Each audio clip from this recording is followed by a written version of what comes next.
Hey guys, Richard here with Government Sales Momentum. Before we get started, I just wanted to introduce our next guest. She's Shelley Ware. She owns Pursuit to Profits. She has a really interesting story, not only about how she got into government sales, but she has a really interesting niche within the government sales process. And with her, it's really understanding the money piece. So she has something that she calls the money story that she's going to walk us through, and talks about just how important things like negotiations are, and really understanding the nuances of the solicitation you're writing a proposal for, what's involved in the contract, and how your company can either lose profits or gain their profits once you're on contract. So I think you're really going to enjoy this. And if you're listening for the first time or you're a current listener, we want to let you know that we do have a new program coming up starting at the first of the year. We're going to be working with 5 companies over a 3-month period. Everything from developing your contract and business development strategy to building your pipeline of leads in targeted organizations. This is really going to jumpstart your government sales. And if you'd like to be part of that program, you can reach out to me directly at richard@richardchoward.com, or you can go to our website, richardchoward.com, fill in a consultation, and we will absolutely get back to you. All right, now on to the show.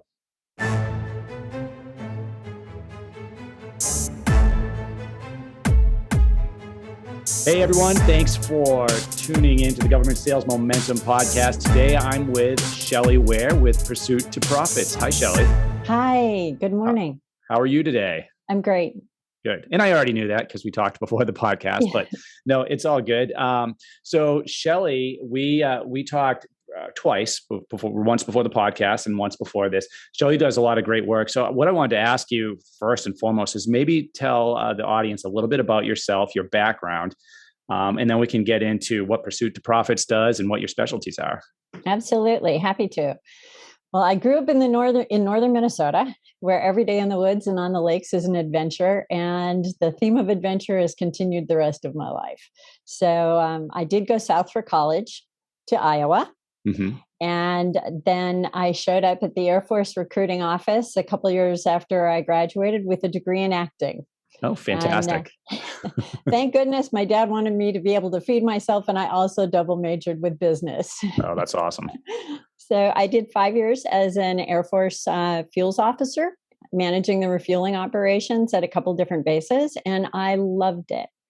The interesting thing that happened during that time is I did notice that the financial reports that we were having to deal with gave incomplete information. Mm-hmm. And so I went to the commander of resource management and suggested an addition to his reports. And that theme kind of carries through the rest of my career. After I was done there, I went into government. Mm-hmm. It was in Arizona, and I handled for a department all of the financial oversight, the accounts payables, receivables, budget, forecasting. And I also managed all and administered all of the contracts. Okay. Well, Shelley, were you, I didn't mean to cut you off, but just curious, were you a GS employee? No, actually I worked for the county. I worked for the county in Tucson, Arizona. Okay. And the nice thing is that government's government just about everywhere in America. And so you're dealing with FAR regulations, and because that flows down and gives continuity to states and cities and counties. Mm-hmm. So I learned that. And then I also learned a lot about the contracts and all of that. A lot of the contracting people there were in procurement, had the same certifications and the same processes as they do in federal government. Sure. I was learning it from being the person on the side that was writing requirements and then negotiating contracts and then making sure the contracts were fulfilled by our vendors. Okay. Yeah, that's a really important piece to understand. And, there are a few people out there working in the realm that we work in, right?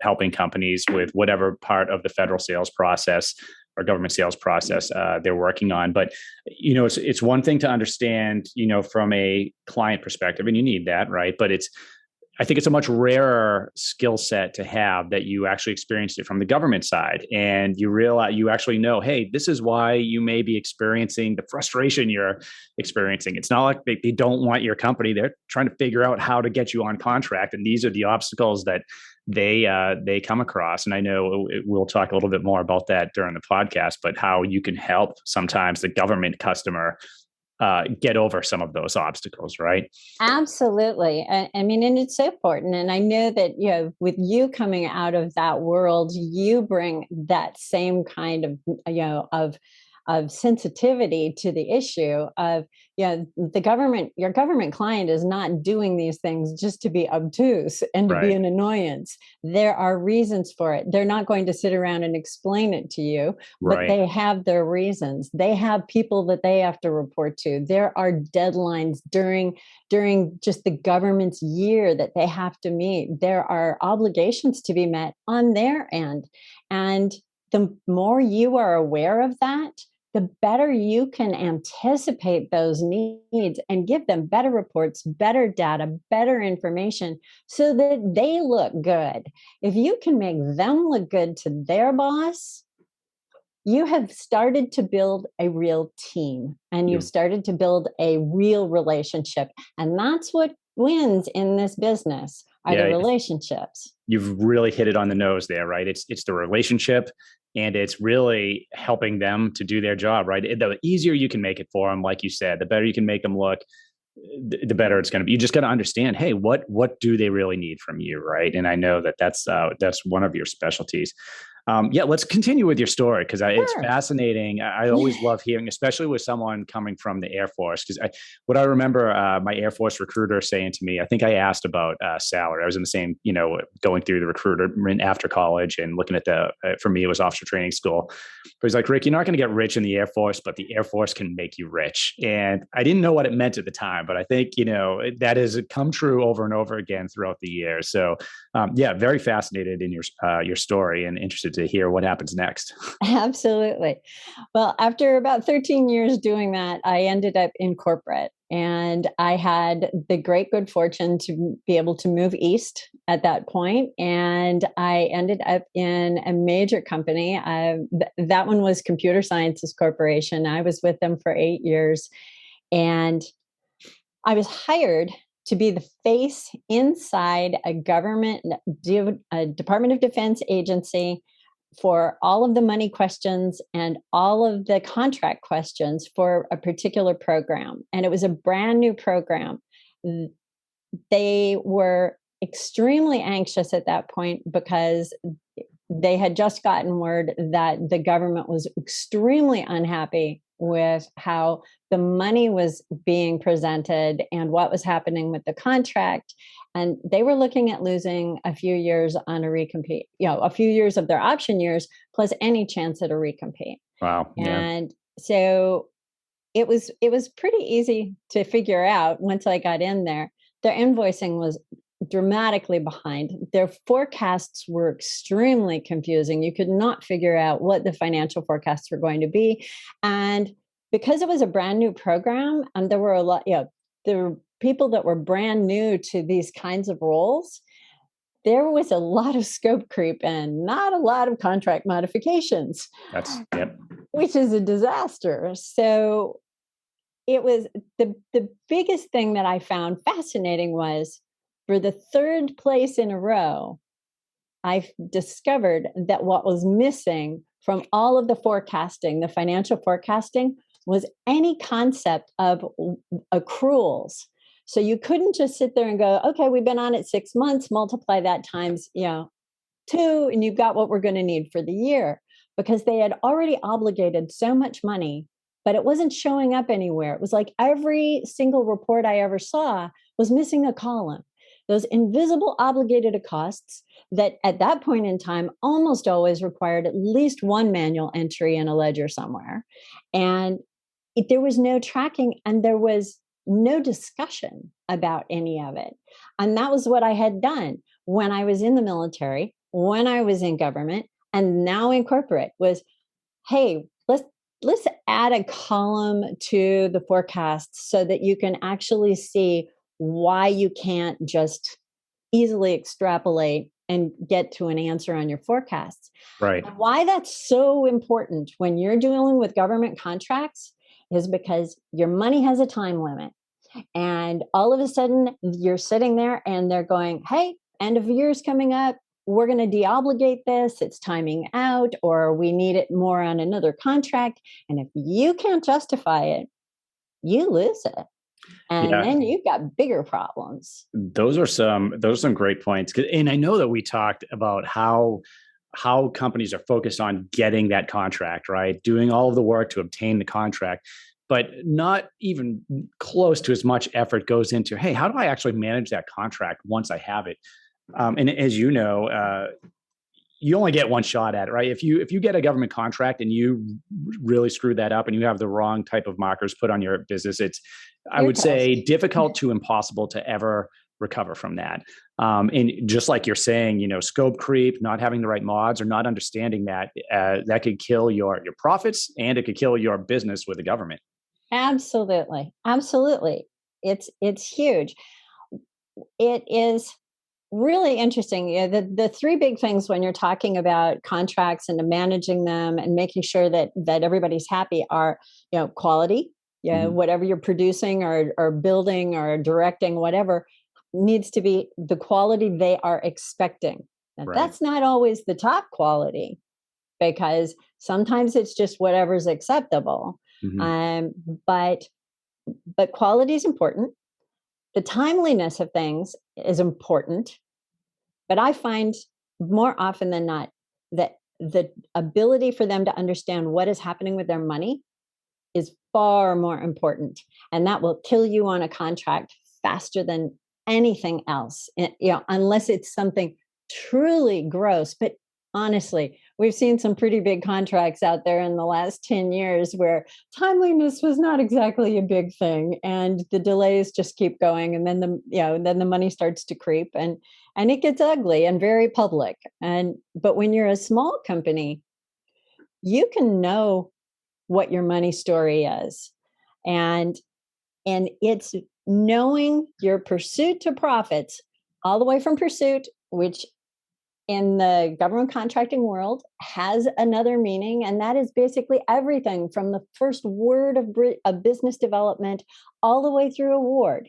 That pursuit all the way to your profits, because come on, winning a contract is great, but it's not about the win, and it's not about the revenue. Business is about profit, because without profit, you don't grow, you don't go anywhere, you stagnate, and your company dies. You're right. Yeah. About the profit. Yeah, you're absolutely right. And your money story it's intriguing, because most companies, before they get into federal sales, don't realize that, especially in the government, and I'll talk to the DoD, there's different kinds of money, and some money can be used for research and development, some for operations and maintenance, some is specific to building and construction, and they have different rules associated with them, and they have different timelines, like you mentioned, they can expire. And even within the government, within the acquisitions community, there are people whose job it is only, we call them our financial managers. Their only job is to understand the different kinds of money and be able to tell the contracting officers and program managers that this is acceptable, this isn't acceptable for the types of contracts. And that's a huge piece of acquisitions and federal contracting that a lot of companies are learning on the fly after they're on contract with the government. And that is exactly what happened when CSC hired me. Is when I got in there, I hadn't worked federal, I had not worked a Department of Defense contract before, and I didn't know about the color of money, the types of money, which at that point in time we used to call the color of money, and the different roles they had and the different timelines they had. And if it was put on your contract at this point, and this is when it was going to expire, but it was going to cross a fiscal year, then you had even bigger problems, because there are a lot of nuances to this. And the crazy part is that I ended up in an organization where the government finance people didn't understand it either. So I learned it and I taught them, and it was really important, because by the time we were done, we had, probably 30 different funding sources throughout the course of a few years. because we were doing a lot of test and evaluation for different agencies. Mm-hmm. And it was incredibly complicated. There were over 140 modifications where you're sitting there going, okay, we've got these three and they're this color of money. And it was so much fun for somebody like me. I had the best time unraveling it all and then figuring out how to make it all work and not drop any balls. And when you're a smaller company, it's like, okay, maybe you've only got one or two, and that's great to start. Mm-hmm. Because it gets you used to the rhythm of how things happen and the rhythm of the fiscal year, which impacts things so dramatically. And like, even when you're sitting there watching what the government is going through, going, okay, well, how much longer are we going to have money for? We haven't approved a whole budget yet. We've only approved a little bit. And mm-hmm. so you're doing contract mods every time that happens. So you've got 2 more months and 2 more months and then 1 more month. And then all of a sudden you go, yay, we get the rest of the year. It's not easy. It's not. And you're right, where it's incumbent. I shouldn't say it's incumbent upon the small business, but it can improve your federal contracting dramatically if you can reach out to someone like yourself, if they don't have the expertise in-house, and just to help them understand what the money looks like, right? You know, a good example would be, hey, you're in contract with the government, but they just lost their funding for the year, right? For whatever reason. Right. If you understand that, even if you are doing test and evaluation or RDT&E, and but they lost that funding, but maybe there's an O&M pot of money. If you understand that there's enough gray area within the regulations that can allow some of that money to be used for your company, and you walk them through that and give them the regs, that can all of a sudden open up a new pipeline of funding for your company. And again, it's a rare specialty, but if you can utilize someone like Pursuit to Profits, you could, very easily, I shouldn't say very easily, but at least you can create the ability to grab that funding and continue with your contract. Absolutely correct. Absolutely correct. And this is where we run into what I call the Pursuit to Profits money story. And it has become my passion in all of this. If you, as the owner of a company or as the person responsible for profit and loss on a program or a division, or you are the guy at the top of the company and you've got to understand all of it, it's really important that you understand your money story for whatever it is you're managing, and you be able to articulate it to other people. So often I would see, everywhere I went, they would have the finance person talk about the money. Your government client is not particularly interested in what your finance person has to say a lot of the time, because number one, they speak in finance language and not necessarily in the language where the contracting person understands it or the program manager on the government side understands it, because they've never been corporate. So they don't always understand all of that. And they didn't go to accounting school. And so they don't grasp even what regular accounting terms mean that the accounting people think is so simple. And what I learned through the years of working in all kinds of different areas is how to translate between management and ops and accounting and contracts, and make it so that I could unravel it and explain in language that could cross all the boundaries what was going on with the money.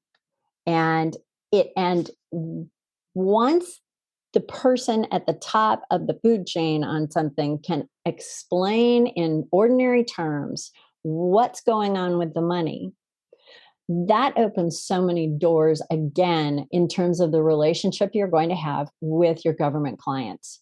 And they will appreciate it because then they can explain it using the language you gave them to their people around them who want to understand, who aren't necessarily money people either.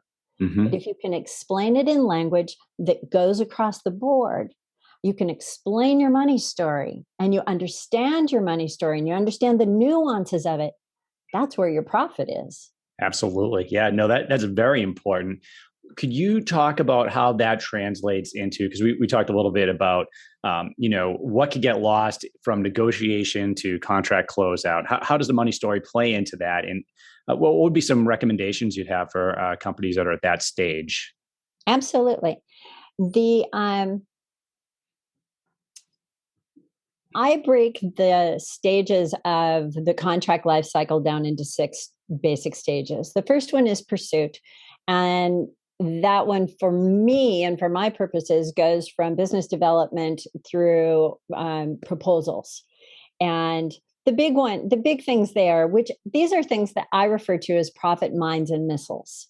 A profit mine is something that will blow up your profit inside your company, and a profit missile will blow up the profit, and it's coming in from outside of your company. So in the pursuit phase, the first thing that easily can blow up your profit is choosing the wrong contract to go after. And that one happens far too frequently. Sure. The missile that's coming in from outside is your competition. You're not always certain what they're going to do. Are they going to underbid? Are they going, what's their strategy? Mm-hmm. And an easier way to get a better idea of what's going on is there are some tremendous companies out there that actually that is what they do. They have the intel on different companies and what's going to happen, in terms of the bigger contracts with the Department of Defense or the government as a whole. Some of them even will go down to the state level and help work on that type of thing. The next phase is negotiations. Number one thing that will hurt your profit is not understanding your pricing. It is astonishing how many people that are at the top of the food chain, and you're only allowed to bring 1 or 2 people usually to those pricing to the negotiations before award. And they show up and they don't really understand how their pricing was even calculated. And I helped a company a couple of years ago that they were 2 years in, we were looking at a recompete, and they clearly did not understand how their labor rates had been developed and how they were being forced to shift because of the structure they had created around it. It was incredibly complex. And they kept saying, but the finance people have told me. And I said, I know that, but the finance people are talking finance and you're hearing it in management. Mm-hmm. I said, and you guys are missing this. So I illustrated it on the board, and the finance people were like, that's absolutely correct. And the guy running the program was not a happy camper. Yeah. You got to be on the same page. And had no idea that he didn't understand. And I felt terrible, but I also was really happy because now we could really get a handle on how to make this better and how to improve their margin, because the margin was not doing so well. Sure. The missile on that particular thing for negotiations is customer bias on the part of the government. If they already have somebody that they like, if they've already got a company that they've worked with before, and you have to overcome that. And and a really great place to do it is in negotiations, because that's when you can be building the relationship with the client, and that starts immediately. Yeah, great. Next step is award. If you don't review your documents, the contract documents, the preliminary ones in advance, if you really weren't paying quite enough attention, because sometimes they'll even send out a draft contract, a template sort of a thing with the RFP, and you didn't really pay attention, you can end up with a contract and all of a sudden you may have signed it or you may be about to sign it, and you can tell you're going to already have to have modifications done immediately, or you've got really big problems.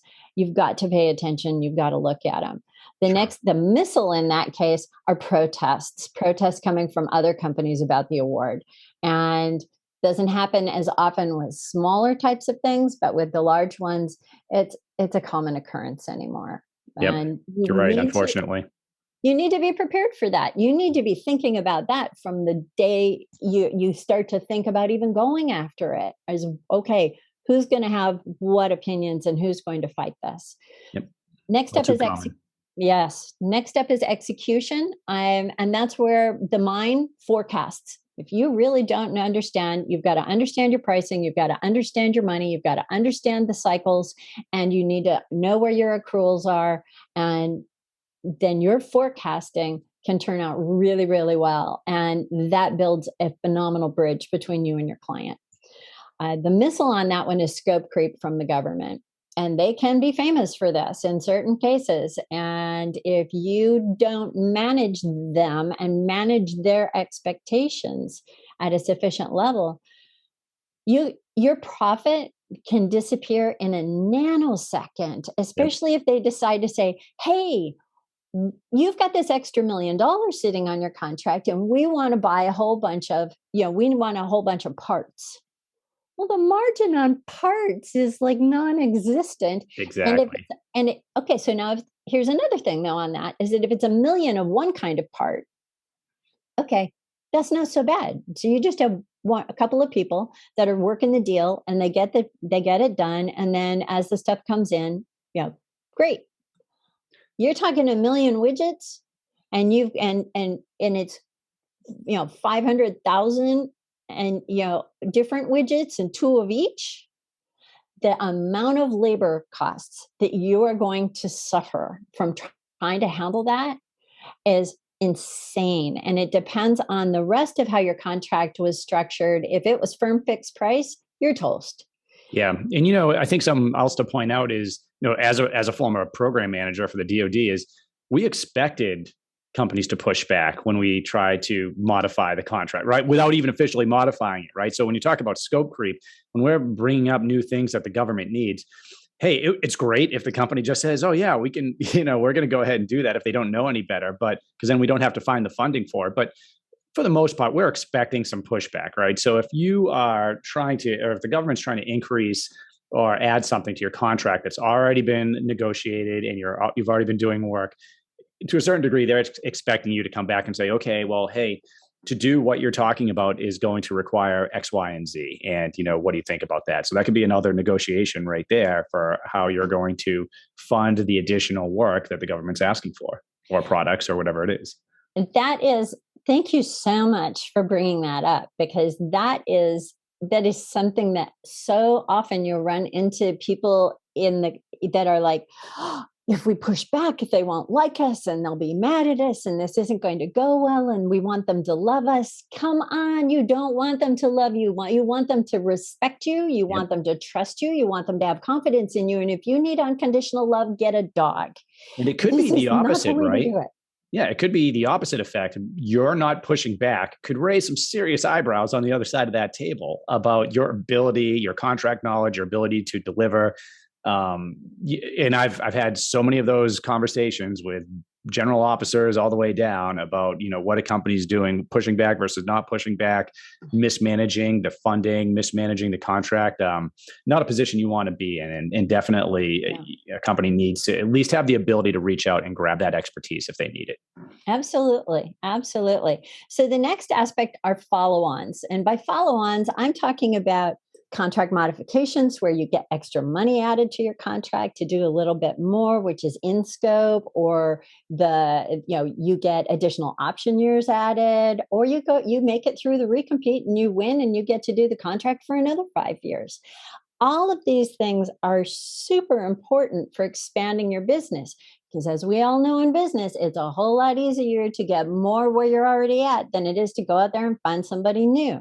Absolutely. The problem that I see in most companies is your whole team is involved in that. It's not just the guys in business development. Your BD guys are great, but they're the BD guys. Yep. You're all business development.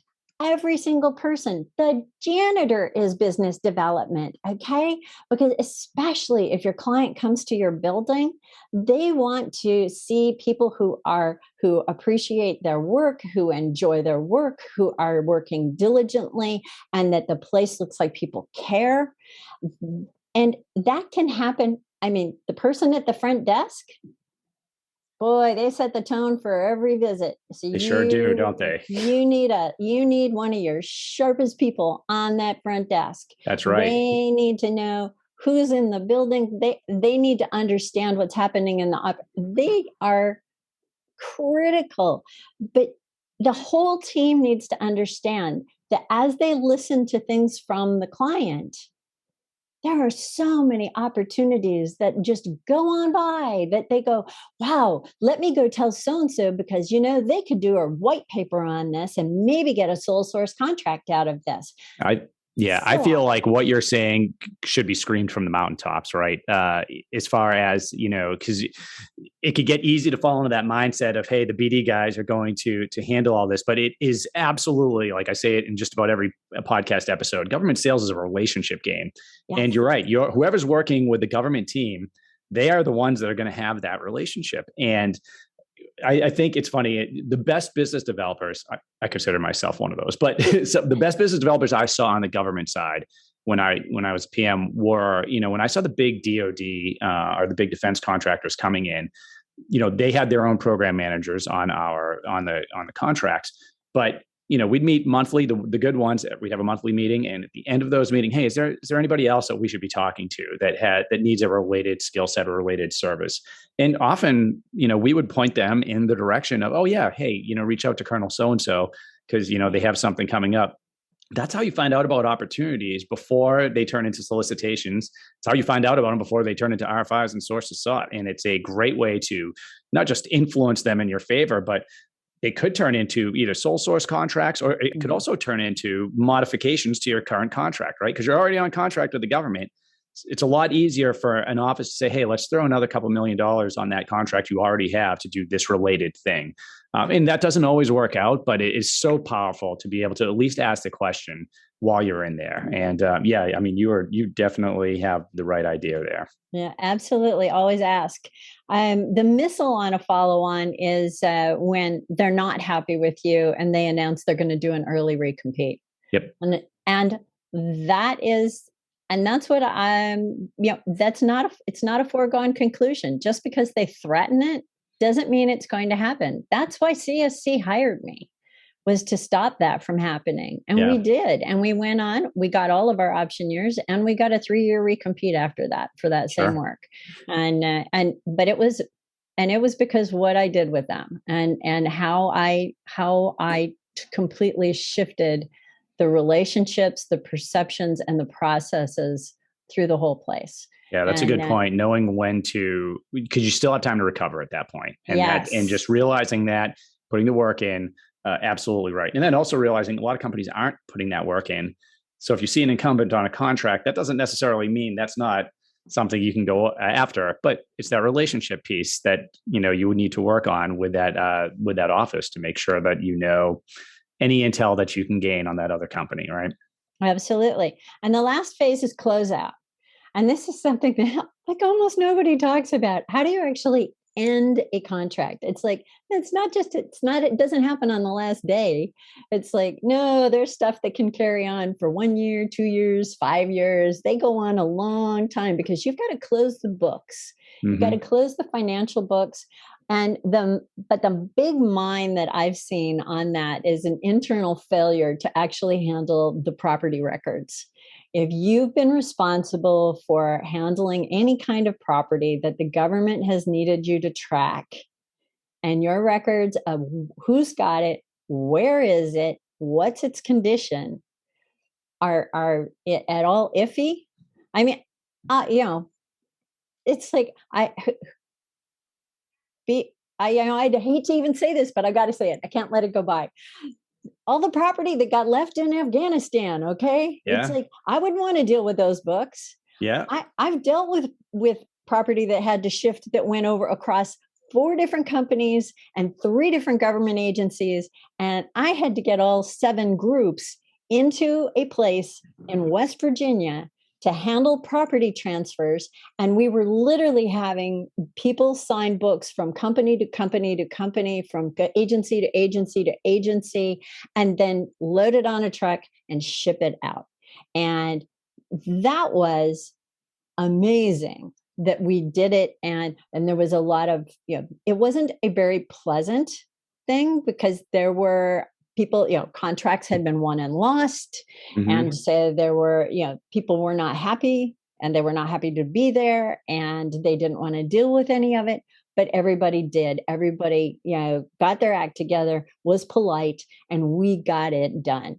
But it was difficult. Yeah. And if you don't have your ducks in a row on property, your life can be miserable for years. The government takes a huge, or I should say they have very much focused on accountability of equipment. It's hard on the government side too. And you're right. When you're on the business side of things and you have contracts changing hands, that can make it extremely complicated. Definitely, you're right. You need to focus on that and make sure that you can explain it, because the government will also lag, right? So they know they have accountability coming up, but they're always changing positions with different personnel. So 2 years might go by and then someone gets in there and says, hey, nobody's accounted for this equipment for the past 2 years. And now it's, like you said, changed hands and somebody's going to have to do that. So from a company perspective, yes, knowing for sure how that, or at least tracking everything, is going to make your life a lot easier.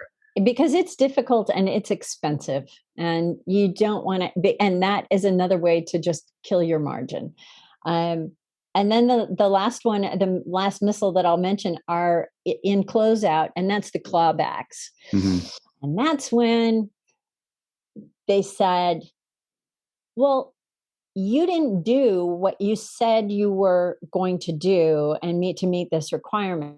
And they're like, you wanted it painted. We painted it the color you asked for, but then the PM wandered by and said, that would look so much better if it was blue. And you went, we can make that happen. And you painted it blue. That was not part of the requirement. Guess what? Not only do you have to remedy that and get it painted the right color, but you got to suck up all the cost for that. They ask for their money back. Mm-hmm. And paint is not usually the issue. It's usually something that was out of scope and they should never have done, or they did, but they didn't go to the contracting officer and say, hi, we need to have a contract modification because your people think that this is important enough to put on this contract and do it. And if they disagree, or they don't think it should have been on that contract in the first place, but definitely you didn't go to them, you didn't get a mod, they want the money back. Yeah, I agree. You have to give it back. Yeah, my two comments on that are, the words matter, just like you're saying. What is in the contract? Because that is what inevitably you're going to be held account to. Now, the one caveat I will say that, and they warn every acquisitions officer on this, is you can make obligations on behalf of the government verbally, or companies can try to hold you accountable to things that you try to say. So you have to, they almost warn all of us, hey, just say, hey, I'm not asking you to officially do this. I'm just, having a conversation, or giving some type of disclaimer before that. So I would just say, if you have made that mistake of doing something that is not in your contract because somebody in the government asked you to do it, it might not be the end of the story. Again, you might not get paid for it inevitably, and you don't want to be in that position. But if you are, there may be some pushback you have available, and you just have to talk to the right people on that.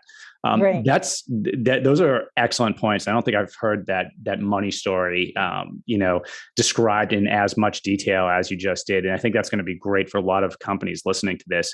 Could you talk a little bit about pursuit to profits, and when would be the right time for a company to approach you, and how would you help them?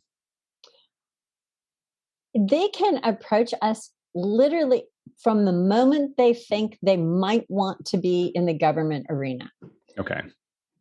And part of that is something that I know you talk about, and that is, it takes time. You don't just waltz in the door. This is not something that you sit there and on a whim decide, hey, let's go after government contracts. Somebody showed me this really cool RFP and we're totally qualified for that. And you just kind of have to just go, okay, time out. There are a lot of steps that have to happen if you have never done a government contract and you want to go after, especially a federal contract. There are IT requirements. There are accounting system requirements. Is your business even viable in the opinion of the federal government? There are checklists for all of this. There's a ton of information, and I know you probably cover this to the nth degree with people, but it's not something you just waltz into.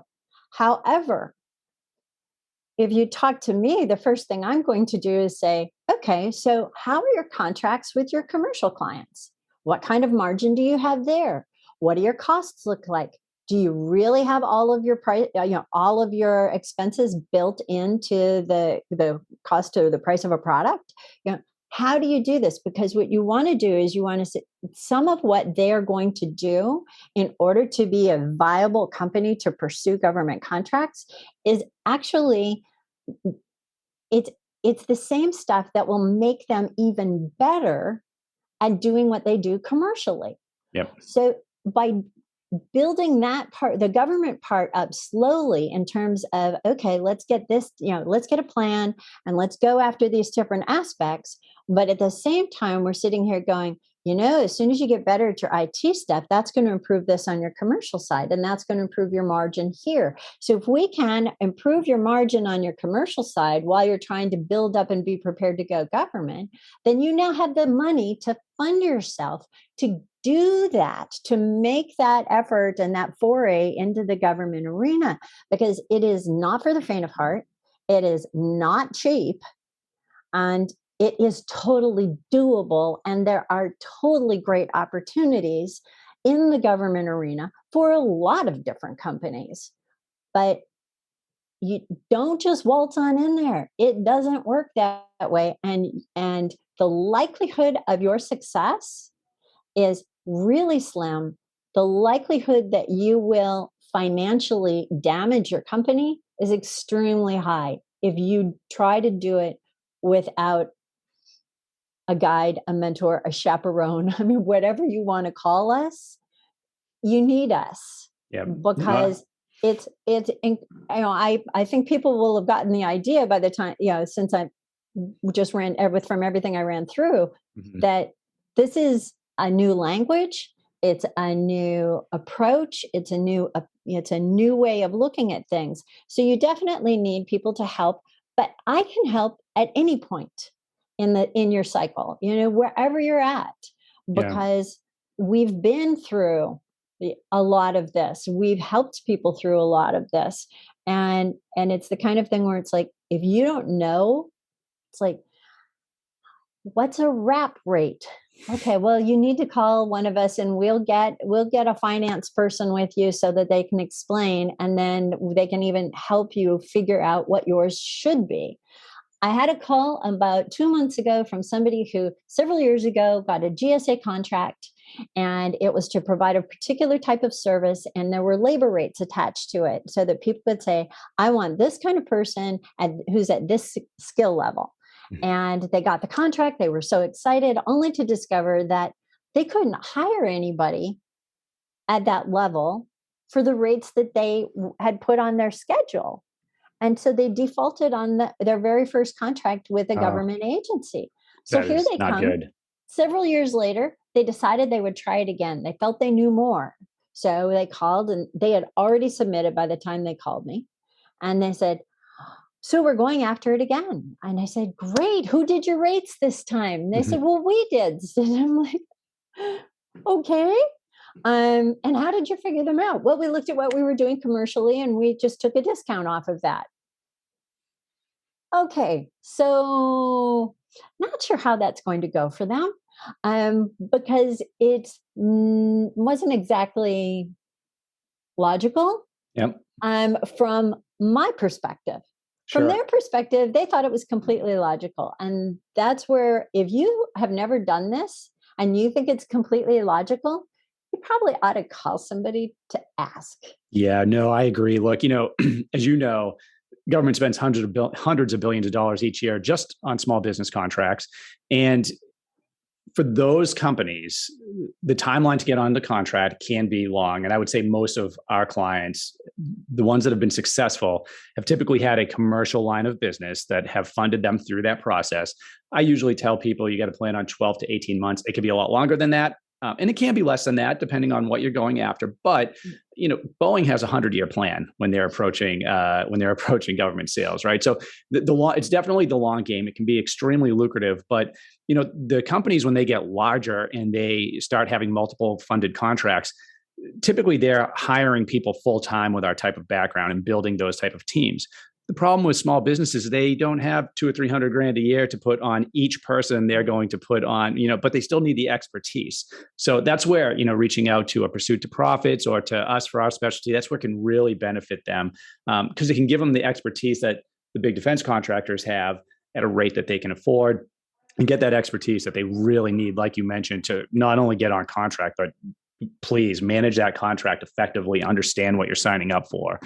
How can a company, because I know we're coming close on time here, how can a company best reach out to you? What is the best way to reach Pursuit to Profits, to reach you and have a conversation? Fastest way to do it is send me an email. And it's shelley.ware@pursuittoprofits.com. And I know we'll have the spelling of my name so that we that we get that right. I'll put it on the show notes. But shoot me an email. The phone's always on, and I get them immediately. So absolutely call. Or you could even call me. Nope, that is great. Very much. I want to thank you for coming on the podcast today. I'm going to put your contact information in the show notes as well, so anyone can come on and contact you. Do you have any parting thoughts before we end the podcast? There is a ton of money to be made in this arena. There truly, truly is. And it doesn't have to be as scary or as hard as a lot of companies make it. It can be much simpler, and take advantage of people like us who have been there. I mean, we've got the scars to prove it. But it's exciting. It's interesting. You'll meet amazing people, and it's all about the relationships. It's all about the relationships, and how can you best serve them so that they can best serve you in return. Well said, Shelley. Again, thank you so much for coming on. Those are I couldn't have summed it up better myself. Again, Shelley's information is going to be in the show notes, everyone. Please reach out to her. This will be posted in a few areas as well. Thanks for listening, and we'll see you next time. Thank you. Thanks, Shelley.